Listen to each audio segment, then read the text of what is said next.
Konferencję dzisiaj poprowadzimy wspólnie.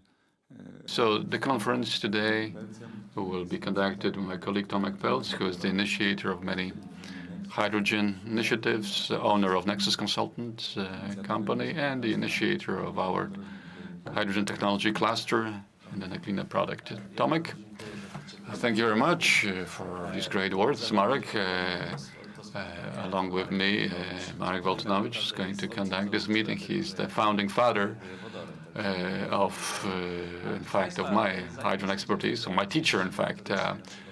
But before we move on to the technical, technological subjects, I'd like to convince you to treat hydrogen in a way as the hot news band that you see in newsreels. So this breaking news, hot news of today, is that the Government Legislative Center has prepared an update of the Act for recompensation for energy-consuming sectors. This, of course, stemming from changes in the European legislation.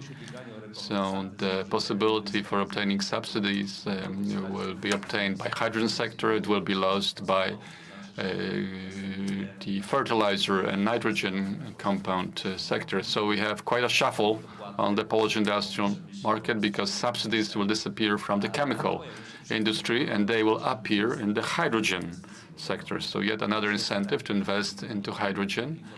And I do think that today you'll hear some more hot news like that today. So it's definitely worthwhile to pay attention to what's happening in the world. In our country, we can see that the era of hydrogen is indeed coming. It's good news, definitely, because as we do know, in the Polish hydrogen strategy, we have hydrogen law, hydrogen legislation that is foreseen. So if some regulations are already introduced, that's great. Polish hydrogen strategy includes a lot on Polish technologies. That's why we wanted to start our conference and presenting the achievements of Polish scientists. In today's session, we'll have 3 panelists, all of them online, and we'll start with the presentation with the co-author of one of the first patents in the company Inwebit. Mariusz, the floor is yours. My name is Mariusz. I'm the chairman of Inwebit company. Before I turn the floor over to Dr. Grzegorz Paściak, who will present the results of our work, I want to tell a few words about our company. To say a few words about the company, we've been active in the sector for a dozen or so years. In 2018, we built quite a large virtual electrical plant which produces based on renewable energy sources and provides all the information about transactions. But it turned out that about storage facilities, we are not able to obtain the business advantages that the operators require from us. So in 2018, we put our efforts into energy storage, building energy warehouses, both in batteries and fuel cells, but also we went into chemical storage, ammonium and hydrogen compounds. So Dr. Grzegorz Paściak will tell us more about it, and this is in fact the effect of the decision we took in 2018, that without energy storage, without chemical storage of high energy content, we are not able to start virtual power plants and to provide exact predictions to the actual trading market. Grzegorz, the floor is yours.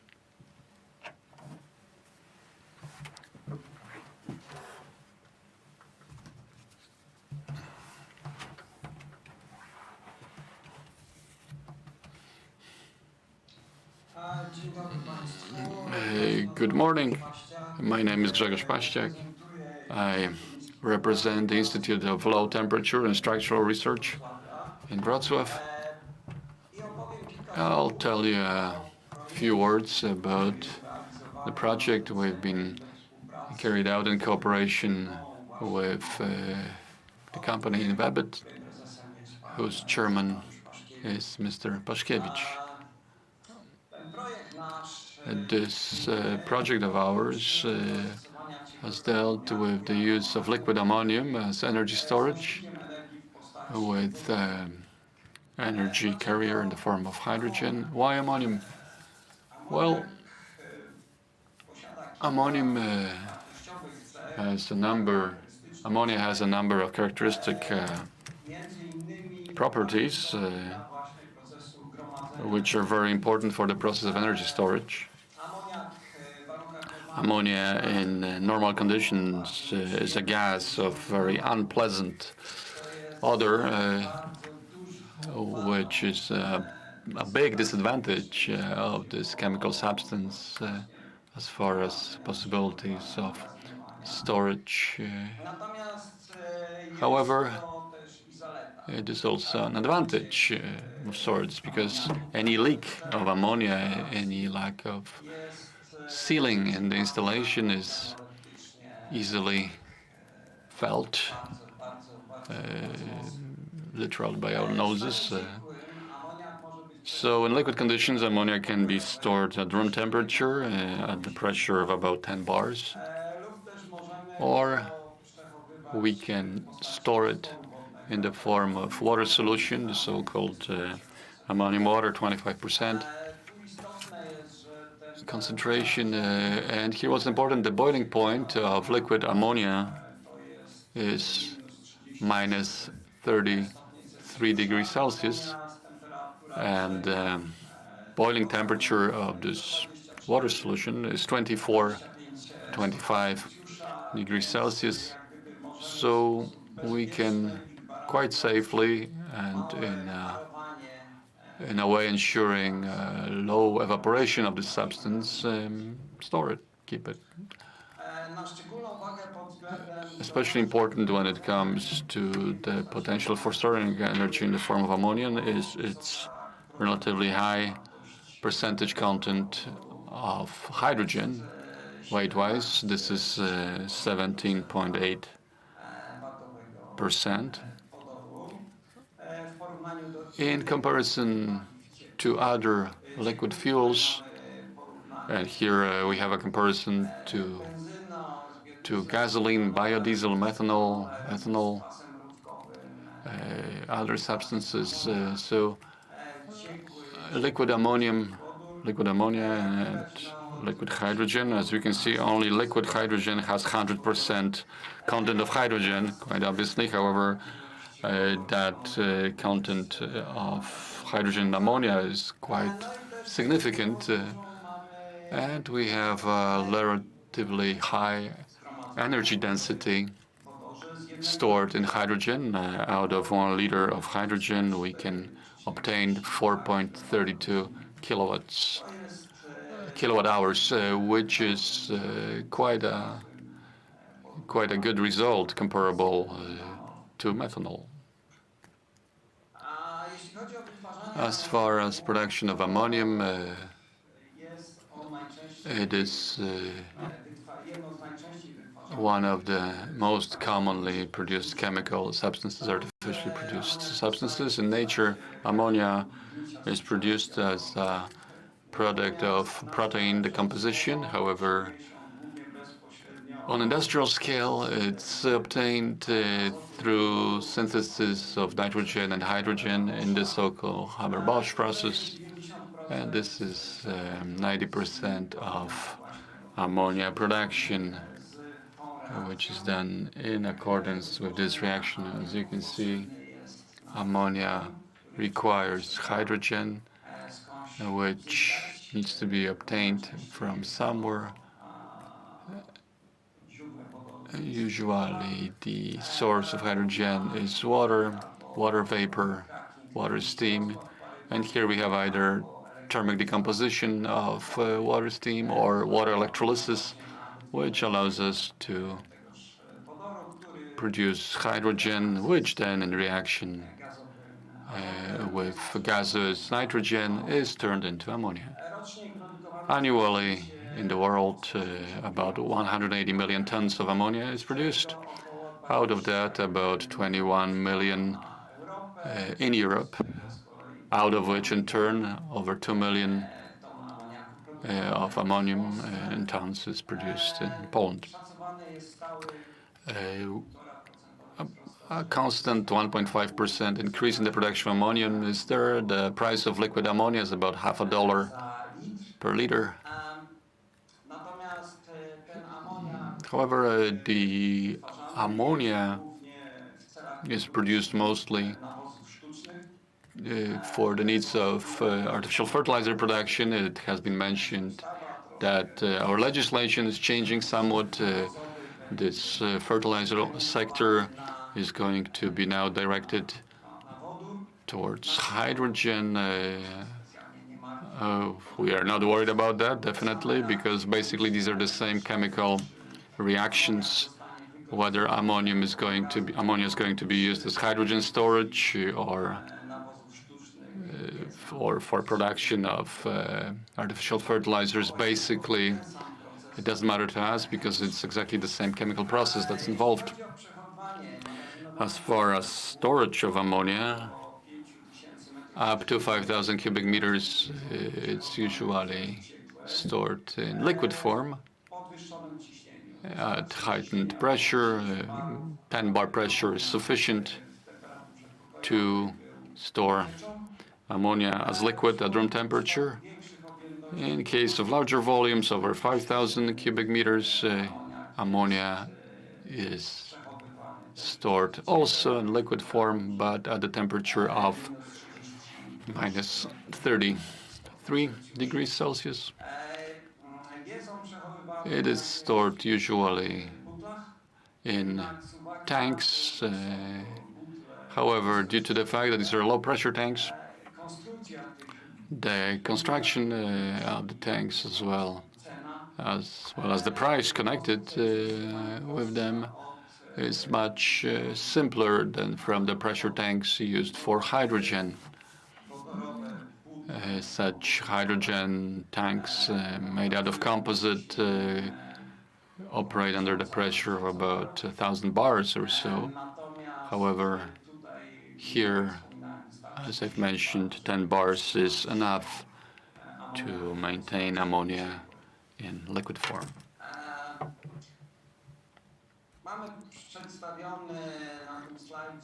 On the slide, we can see an example of ammonia storage and comparison of the quantity of energy stored in ammonia in relation to the amount of energy stored in the form of hydrogen and in the form of electrical batteries. As you can see, a tank of about 130 cubic meters or so of liquid ammonia provides energy storage of about 200 megawatt hours. The equivalent of that energy storage is 6 tanks, 6 hydrogen tanks of a volume 1,000 kilograms and 5 batteries for fuel cells, actually 4 5 megawatt batteries. Here we have an example of such a storage in Chile. We can also see comparison of prices of storage, and here ammonia storage facility is about $100,000, and the hydrogen storage, which is the equivalent energy equivalent of the ammonia storage facility, costs $50 million, and fuel cells up to 100 million. So,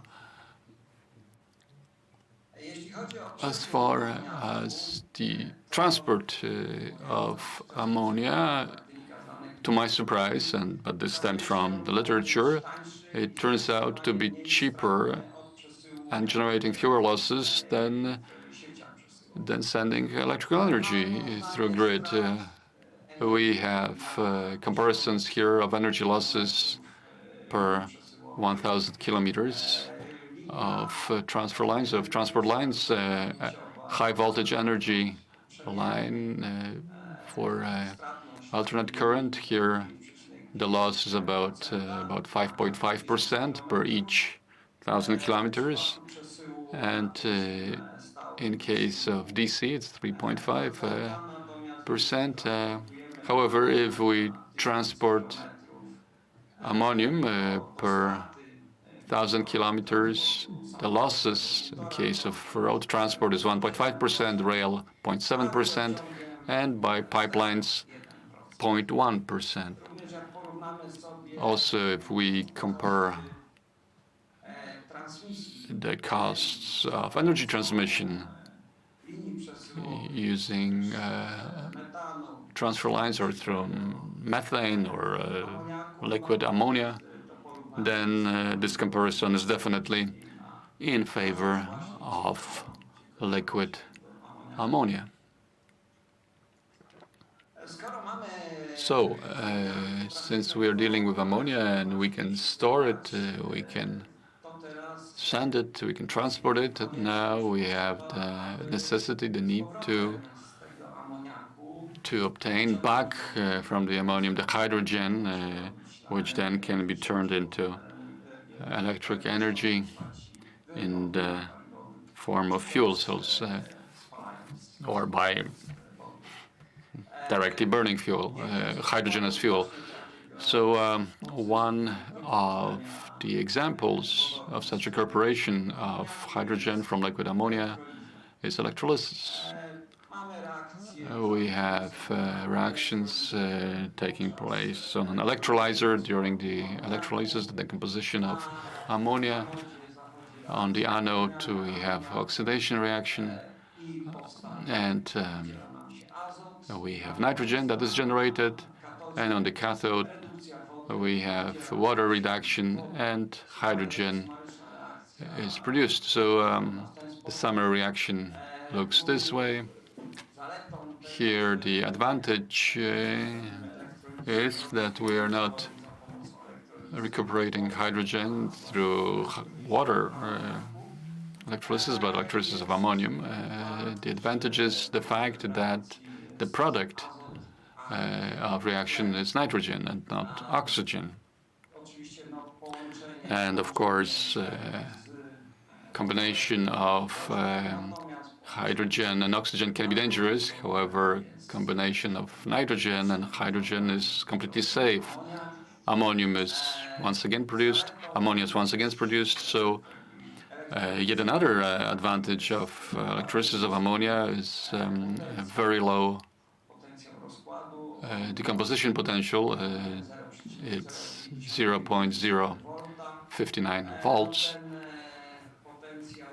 This potential is increased by various overvoltage, that is reactions taking on electrodes, diffusion, activation, chemical overvoltage. But generally, the process, as we will see on the next slides, is nevertheless a process which is more energetically efficient than water electrolysis in particular conditions. Doctor, if we could speed up a little bit, we're running out of time. Okay, so here we have a summary of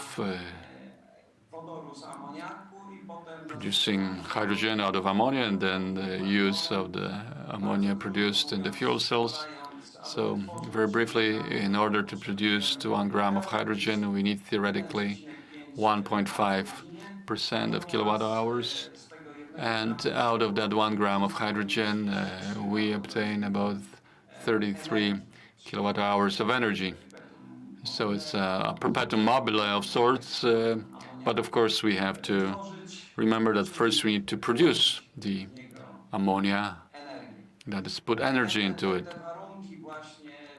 So these conditions of very advantageous energy balance of the energy of producing and then processing hydrogen into electrical energy, this condition is met at very low flows, and that is at very low speed of production of hydrogen out of ammonia at very low voltages and very low currents.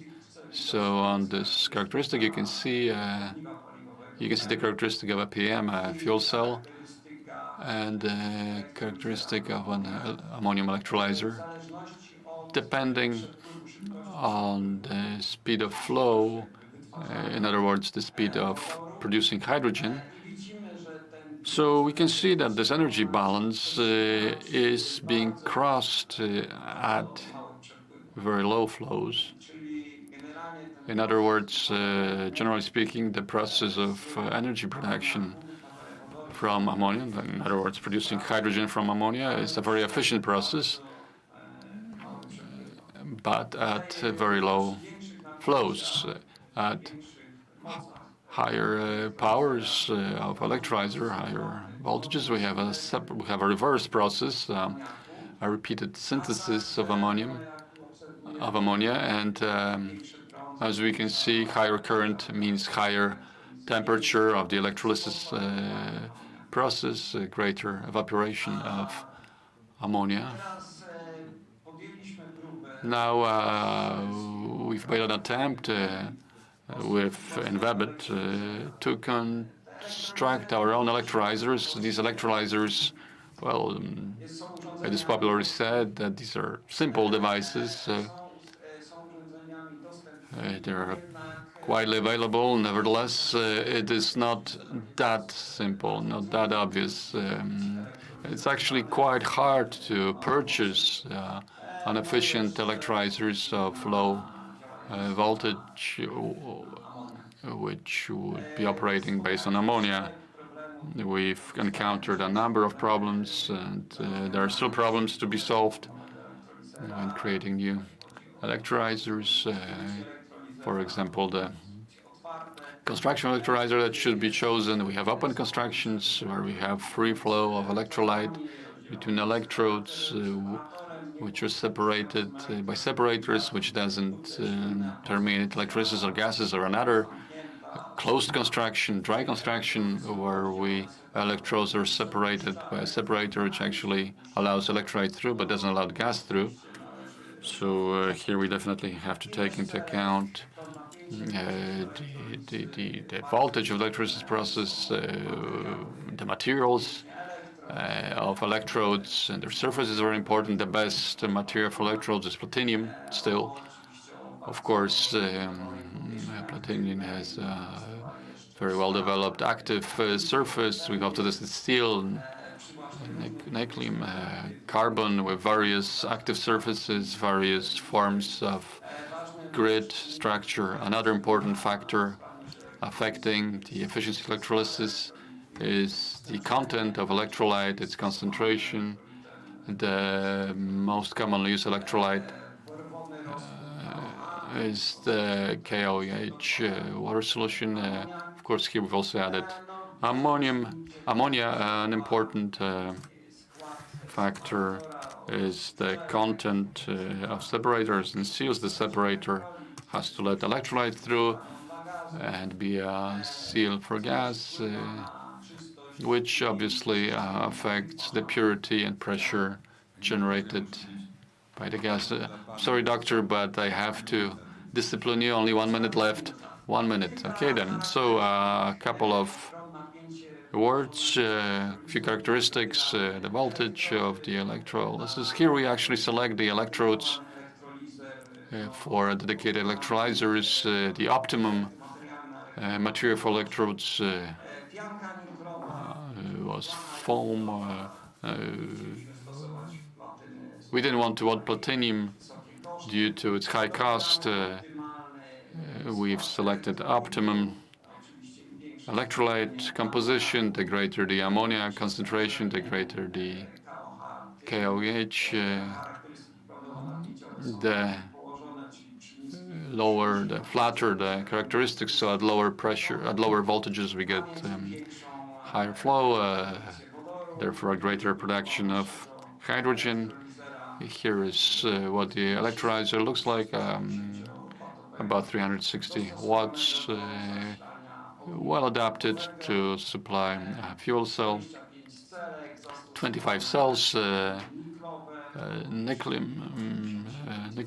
electrodes, separated by separator and the characteristic of the voltage of such electrolyzer. The minute has passed. Conclusion, if I insist.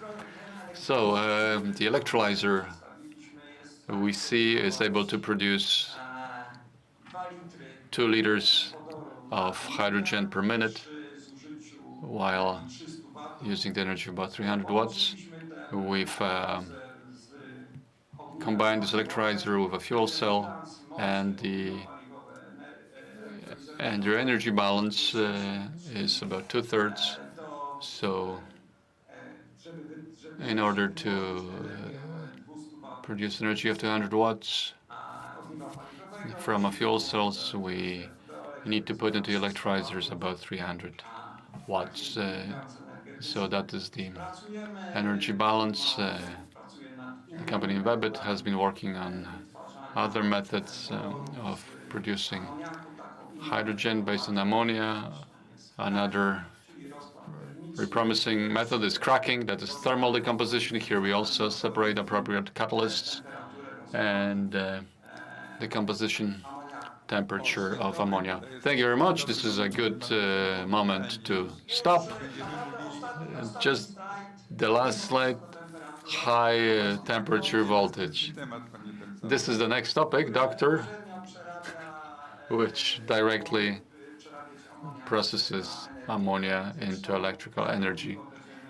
Such fuel cells will be built. Summing up, ammonia is a great candidate for a long-term storage of hydrogen. Of course, its efficient and conversion of liquid ammonium into hydrogen needs to be improved. Also, safety, production, and transfer needs to be improved, and social acceptance of this fuel. Thank you very much. Thank you very much. Very interesting, but you've taken out the time for possible questions for you. So please stick to time frames. Good introduction to high-temperature electrolyzers. I'd like to ask Professor Jakub Kubecki to present his presentation. Welcome, ladies and gentlemen. I hope you can hear me. Yes, we can. I understand that I have 12 minutes for my presentation, so as Dr. Paszek, I will try to squeeze it into 25. And now I'm going to share my presentation with you. The topic is actually on high-temperature electrolysis. I will try to draw a broader context without getting into details so much. I hope you can see the presentation. Yes, we can. Wonderful. My name is Jakub Kubecki, and I'm the head of hydrogen technologies. I'm also related to National Fuel Cell Research Center at the University of California, US, and that is why the context that I'm going to talk about is slightly broader than just that concerning Europe, which I will try to present using the example of a few existing systems. A bit of information on what we are, what kind of electrolyzers we resort to. I would like to thank you to the introduction to the presentation. I will tell you about the context of hydrogen economy. So what for should we do that? And then we will point at the significance of those particular high temperature electrolyzers, but also some other electrolyzers for selected industries. And of course, there is no good conference if you do not present the costs. So I will give you a few words on the costs as well. We are an interdisciplinary team within Power Engineering Institute. There are 5 units dispersed in 3 locations. Our key center concerning production components is Boguchwała of Rzeszów. In Warsaw, we have 3 teams, plus additionally there is a Gdańsk branch dealing with software automation and control. We have technology at our disposal. We have a family of 20-something patents that are international or country-wide that safeguard our solutions concerning stacks and fuel cell systems with electrolyzers, both fuel cells and electrolyzers. And we have production lines for fuel cells that are operational now. We produce for several partners, whom I'm going to mention later. There's quite a unique infrastructure in terms of R&D and manufacturing capacity that translated into us creating a few sets in Poland and abroad. We are one of the greatest beneficiaries of fuel cell hydrogen joint undertaking. And last year, we created a team combining us all in the structure of the institute. These are 53 people, and now research staff supported with designers and constructors. So our possibilities are rather high, different from those that are strictly academic in nature. We have a few basic types of electrolyzers. If I was to show them to you, they might appear similar at first glance. Dr. Błaszczyk said an electrolyzer is a simple thing. I actually built one with my colleagues, myself, just for fun. You can do this, but the efficiency of it would be rather low. What we do is moving towards more advanced constructions, both low-temperature electrolyzers and high-temperature ones that are the domain of our specialization. There are also alkaline water electrolysis, PEM electrolysis, and solid oxide electrolysis. And of course, there are certain nuances, characteristic features. First of all, it's worth knowing that any electrolyzer works at a different voltage. What differs them is the working voltage that is translated into the energy efficiency of the process. When you look at number today, you can use the rule of thumb that electrolyzers, the PEM ones over 5 the alkyl ones over 45, and the PEM between, the energy ones, the SOE, 37 to 45 kilowatt hours. We've confirmed that with a stack. And there is an asterisk next to 37. Since we have high temperature electrolyzers, we can power them with vapor from refinery processes, from classical power engineering, steam, from residual heat of different gases. And despite this being theoretically impossible, appearing impossible, we can actually lower the energy consumption of the system below the 37 kilowatt hours, because instead of electric current, this electrolyzer can actually be fed with energy from hot steam. In this context of hydrogen economy now, we can see that we are not talking about separate devices like hydrogen storage of different kind or electrolyzers and then the systems using it, but it's all of it together, combined, not just the three key components, but also all the subsystems that work as dispersed or centralized devices. And here I've marked the fact that we are talking about transportation, heating, professional power engineering, dispersed power engineering systems, cogeneration or polygeneration, and of course, we have hydrogen as a substrate in industrial processes. We've heard about ammonia manufacturing a moment ago. This is the main sector that is consuming most hydrogen, of course. And you've got other synthetic fuels, the so-called alternative energy carriers. Poland is not isolated. When we look at 5 important documents that appeared in Poland, and first of all, we've got some elaborations that were ordered by the Ministry of Energy. Everything started within top Katowice, and certain directions were then delineated. Then we started working on the Polish hydrogen strategy, and the entire supporting analytics was launched. And now we have this Polish hydrogen agreement that is going to be signed still in October among 100-something over 150 stakeholders with hundreds of people having worked on the document.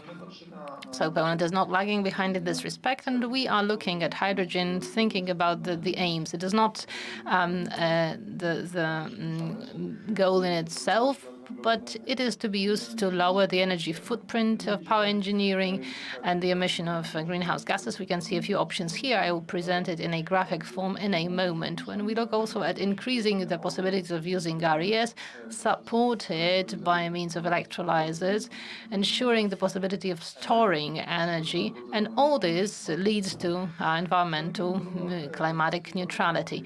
The hydrogen strategy, in the form we see it, close to its final form, has 6 ultimate goals, with the seventh one being an umbrella one about the necessity to create a national value chain for hydrogen economy, which is important for our panel today. And there are 40 detailed actions defined, starting from power engineering through industry, transportation, hydrogen valley, complex activities concerning education, and competence building. Of course, this document is quite complex and presents quite a complex an approach to it.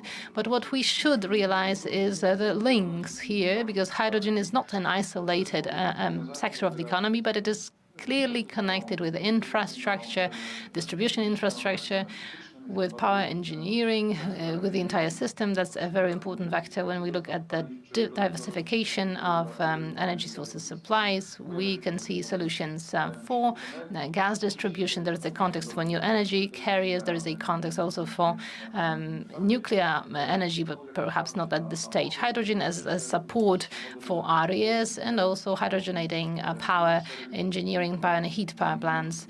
So there are some more and less obvious applications. But what I want to say is that hydrogen is permeating all those sectors or subsectors of the economy. Looking at the costs, we need to bear in mind that a share of them includes CapEx, so investment costs concerning building electrolyzers of a different part, and the other one is the levelized cost of hydrogen, so taking into account all the components that impact the price. Now, what you can see here on the right-hand side is something showing an important phenomenon. You've got three kinds of electrolyzers, so low temperature, high temperature ones, the gray line here, and we have a certain projection of cost changes. Now, when we talk about high temperature electrolysis, we are still at the stage of the high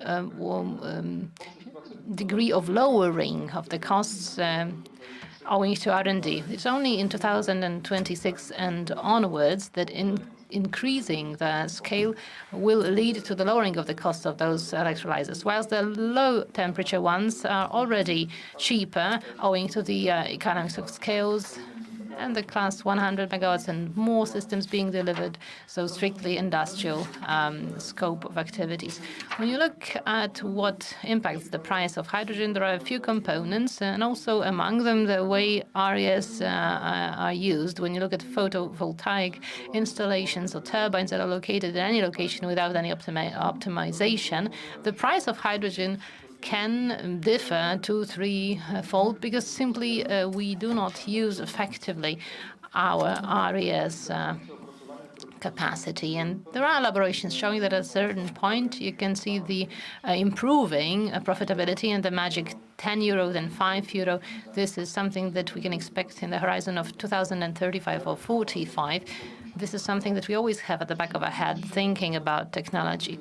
We thought that we might combine those processes with one another. When we talk about SOCs, you can change them between modes. So they can be a tool that uses electric energy and is combined, for example, with methanization, reactor, or the Fischer-Bosch that Dr. Paszczak told us about, for example. We can have a classical power to hydrogen solution, or power to gas, power to liquid, or power to ammonia, with ammonia as the energy carrier, and it is all gathered under power to X name. Now, with the selected technologies, we can use these fuels to generate energy of high capacity. Now, when we talk about SOC electrolyzers, it's 85-90% or more, with fuel cell 50-65%. When you multiply those numbers, we are at the level of, let's say, 54% of the general efficiency of the process. How to do that on an industrial scale? First of all, we start with a single fuel cell that we then gather with others within a stack that can be shorter or longer, and we build a basic component for bigger installations, for bigger systems. Out of those, we put together bigger stacks, bigger towers. We combine them in matrices, and then put them into containers, which is a very scalable solution, first of all, on the basis of a single stack combined with 100 some other stacks. With it, we can build a bigger installation, and then this container formula makes it possible for us to create a ready-made component that can be placed next to another, and this is the way it is done all over the world. Where we are today is just the beginning in terms of SOEs. When we map it against the map of the world, we can see that the most populated area is that of Germany in terms of those SOEs. In Poland, there are no dots of this kind. I put those here modestly myself, because these are the 3 projects that are already implemented here by Tauron, by Energa, so PKN and Orlen, and by the Lotos Group, out of which we are responsible for 2 as an institute, having delivered the system. What is important is this additional element. These are not just to build hydrogen. Hydrogen is an installation that integrates electrolyzers with classical power plants or heat plants in order to increase their flexibility and to use those active capacities differently, whilst VETNI concerns building systems for transportation. So it's highly purified hydrogen. It's in the Subcarpathian Valley, so hydrogen just as a tool for meeting other goals. And as we look at this topic with interest and hope, similarly does our ministry that introduces its strategy and operation, making the demand operational. I believe that it will come true. Of course, the time horizon is extensive, but let's see what the future holds. Thank you very much for your attention. Thank you very much. Yes, you did fit within 20 minutes, even 12. Now I will ask Dr. Katarzyna Siuzdak to present innovative technologies from Gdańsk University of Technology.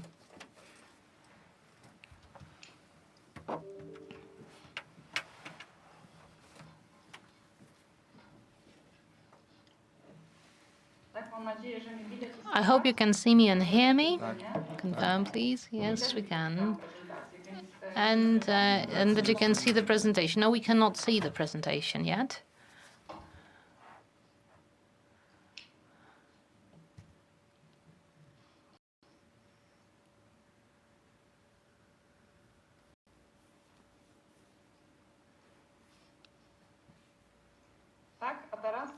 Can you see it now? Is it okay now? Yes, we can see both the presentation and you. Thank you very much. My name is Katarzyna Siuzdak, and I'm not from Gdańsk University of Technology, but from the Fluid Flow Machinery Institute of the Polish Academy of Sciences in Gdańsk. That's just a subsection of Polish Academy of Sciences rather than the University of Technology. We are at the beginning of the path towards the construction of a device. As the name suggests, we are the Department of Functional Materials. So we produce electrode materials using easily scalable technologies that have been already mastered technology-wise, but the entire secret is in the parameters that have to be adjusted for a given material to be obtained. So it is anodization, the process using lasers, or shock thermal processing, and such materials are then characterized, which means that their morphology, especially their surface, meets structural requirements, and electrical features are added. If, for example, the material is to be activated with light, we also perform stability studies. And within the projects implemented, we build simple laboratory demonstrators to check and verify our idea. And as Professor Kocki has already mentioned, there are different systems, there are different electrolyzers that give us different options. And it is not to say that one is better than another, but it's rather to think which electrolyzer will be more suitable for a given use. Even in science, we have noticed a huge increase in interest in creating materials and cutting-edge solutions concerning the process of electrolysis. And it is not just the standard alkaline electrolysis, but also PM1s or using SOEs. Focusing on capacity is not enough. Other parameters have to be taken into account as well. What is particularly important is not only to focus on the efficiency, but also on what kind of materials are used for the construction of a fuel cell, whether these are raw materials that are easily available and whether they will still be easily available in the future. Because, for example, a lot of rare metals are prospected for in China, where new restrictions appear and the resources are shrinking.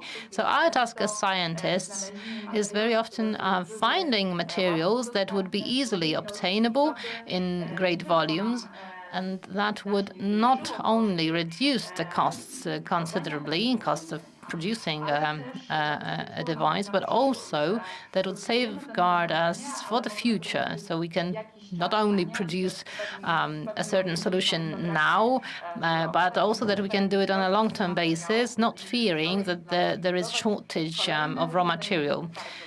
It is important when you are planning expansion of the systems. And as said by Dr. Paszczak, what we do is using iron, platinum, or rare metals. But what we need to pay attention to is the fact that those resources are shrinking and the price is increasing or dynamically changing.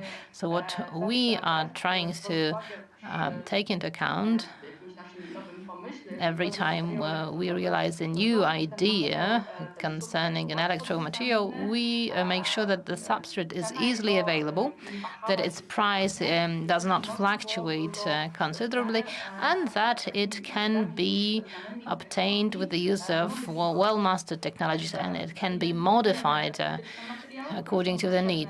We define critical materials which are necessary for a device solution to be used, and we also use easily scalable methods, so that we can then easily jump onto consecutive stages of technological readiness.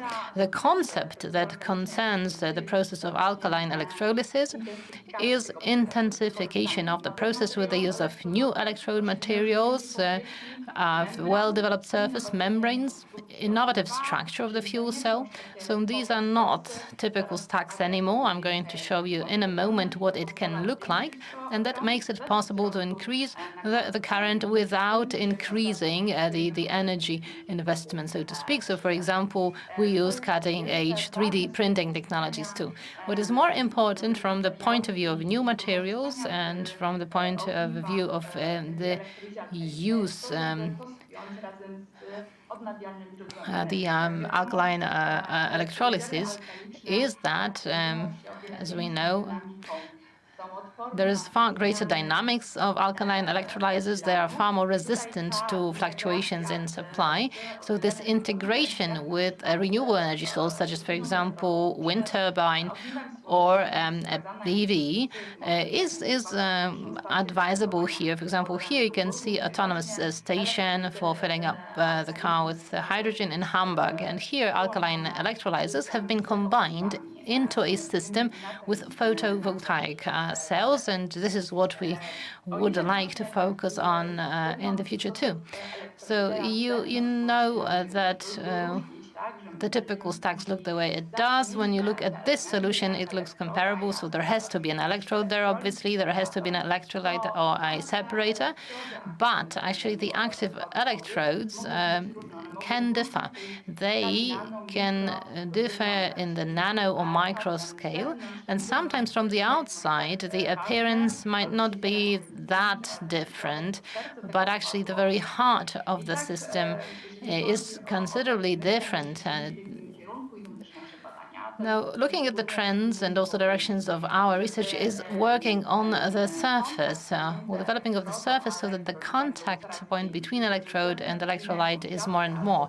So we see a mesh from the outside or a metal sheet, but when we look at it really closely, the material is porous, and developing of this surface, opening it up, makes it possible for us to increase the current quite substantially, as you can see on the chart, with the application of the same volume.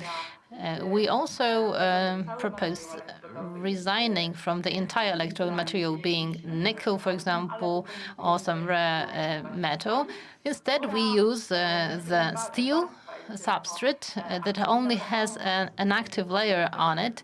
So because only this gets in touch with the electrolytes. So we spare this precious material, and what we get is actually the same parameters of the fuel cell. Temperature is similar, operation temperature. The voltage is also similar, comparable to the one that is noted on the commercially used electrolyzers. So we want to reduce the use of rare metals or precious metals. What is also important is not only do we want to open up, develop the surface, but we also want to design it in such a way so it is easier and easier for the gas bubbles to detach in the course of intensive electrolysis. We want to adjust the sizes of those pores in such a way that releasing of this gas is as efficient as possible, because it has a huge impact on the capacity, on the efficiency of the entire process. And it has proven that 3D printing does the job. In the past, the printers were big and costly. Not everybody could have afforded it. Now we can print entire buildings even, right? And this technology has also started to entering material production for electrolysis. As for the construction of the fuel cell, we will not see typical stacks anymore either, but these will be 3D electrodes that look this way. So the construction of the electrodes does not really require using of the membrane, because the gas bubbles get detached easily.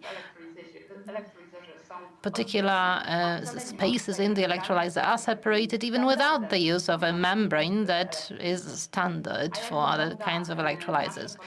What about our approach? What about the tests that we propose, or studies that we propose? Well, we talk about electrochemical anodization that is used as anti-corrosive protection. But what we use is our electrolytes. And instead of the regular electrodes that are flat, we have the nano pipes that actually increase the active substance manifold. And they have a form that makes it possible for the gas bubbles to get out of the electrode. In the second step, we use laser technology to specifically modify the surface with a material that is even more active as far as water decomposition is concerned. It can be some nanoparticles of nickel or platinum, mostly nickel, so as to intensify the alkalic electrolysis process. In the course of such a process of modifying of the surface with laser, the nanomaterials get into the surface and get enclosed in the nano pipes. It is easily scalable from laboratory scale to technological scale, and it can help us increase the current 300 times the current that we get from water decomposition. It is a very stable material, and by using two technologies that are already well known for commercial purposes, what we only do is fine-tuning them at the laboratory level. But we use some basic knowledge of material engineering, mechanical engineering, physics, and chemistry. We can shape all the surfaces depending on their shape and size. Our work, we can say, is at the low level of technological readiness, but they are easily transferable to some higher levels. They are already known in the world of science. They have been subject to patenting activities. So we can already point out that we should bear in mind that this electrolysis that I've presented may be an old method, but sometimes it is enough to slightly modify some components of the electrolyzer to intensify the process, to fine-tune the structure, maybe resign from the membrane, and instead use a state-of-the-art solution that I've just presented. And therefore, we can also streamline the process of manufacturing the stacks. So we use known technologies, but we use the right combination of them, optimize them, as I've shown. the result of it being increased efficiency, maintaining of the efficiency levels desired, and creating a new machine whose construction we know, but who has completely different components inside. Thank you very much. Thank you. Ladies and gentlemen, I think that, well, you've been convinced that betting on Polish solutions, Polish technologies, stand a chance of introducing us into the group of hydrogen technology leaders in Europe. Katarzyna, we still have a few minutes, so should you have any questions to any of the speakers now? Well, thank you very much. Thank you for enabling the questions. I would also like to thank you for the two questions. The first one came straight from a company, from an institution that is most closely connected with the actual implementation. And I wanted to ask you about this path from this lowest level of technological readiness towards implementation. Can you see any spot for R&D institutions, and where is this place on this path from low readiness to implementation? Well, I have mentioned that all the achievements presented have been actually realized by Indebit, but in cooperation with the Low Temperature and Structural Studies Institute of the Polish Academy of Sciences, and I cannot imagine an implementation effort concerning a new hydrogen-related product without this kind of a cooperation, be it within projects or as direct work of a given scientist within the company implementing a new product. Well, there has to be this cooperation, because young companies, emerging ones, or those that operate within other sectors are not in a position to create an innovative product without cooperating with scientists. I believe it is well understood by the industry that, well, this is the way it has to be. And I believe that this is the case in most instances. Some few years ago, the case was that it was scientific institutions that searched for opportunities of cooperating with the industry. They proposed new solutions concerning hydrogen technologies. For 20 years, I've been trying to encourage companies to apply fuel cells, but to hardly any avail. But now, well, the opposite trend is to be observed. It is companies that seek for cooperation opportunities with scientific institutions. They are looking for the new solutions, so the trend has been reversed. Okay, thank you very much. Professor, I'm now addressing Professor Kupecki. In the past, you would have to wait 20 years, as Dr. Paszczak has mentioned. Do you still need to wait 20 years now, or do you confirm that this openness has increased and you really see this readiness for striking context? Or would you still say that there was some resistance, and unless you have some declarations signed and a letter of intent signed, so much time passes that an actual device could have been already constructed? So it is not science that is this blocking element, but actually it might be the stage of actually compiling an agreement and agreeing on terms with your partner that is a hindering stage. Well, of course, the role of every party in this whole puzzle has changed quite a lot. My experience proves that there has been an acceleration. Well, in the past, one would say that scientists need 7 years to carry out their studies. They're not interested invested in the world around them because they need to study. Now it is 2 or 2.5 years, and you've got the solution ready. Of course, companies would still like to see the product, and preferably from scratch to completion in 3 months. But of course, there are some problems, as you've defined. So we can actually get into terms when technology is concerned. But now we are not talking about small R&D projects now, but huge ones, and with a lot of investments. So some even hundreds of millions. So money comes to the National Center of Research and Development. And, well, when the money comes in, then what we are signing under is something big and responsible. Whilst we know that not every R&D project has to be successful, which may mean that some consequences will have to be borne. Everybody knows it, and we represent here study institutes of the Polish Academy of Sciences, and we know that it is not safe to get involved in all the ideas and initiatives. Sometimes the terms and conditions of the agreements or the way in which we are held accountable actually resembles working in an industrial regime. And if we expected guarantees from universities or institutes, and a few thousand% of fines should anything go wrong, then, well, we need to be careful about the initiatives that we actually join. A few things have to fail before you actually get to the stage of a successful final project. But I guess the industry keeps keeps gaining understanding of it. And I guess that it translates into industrial operations. The Power Engineering Institute realizes 92% of its activities on the basis of agreements with other institutions and commercial companies. But that might be some specific characteristics of ours.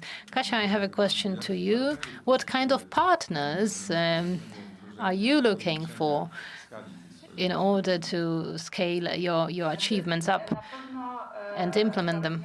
Well, certainly the partners that would eagerly file an application together concerning a bigger project. Well, certainly a company that would be a partnership company would have to be ready to invest.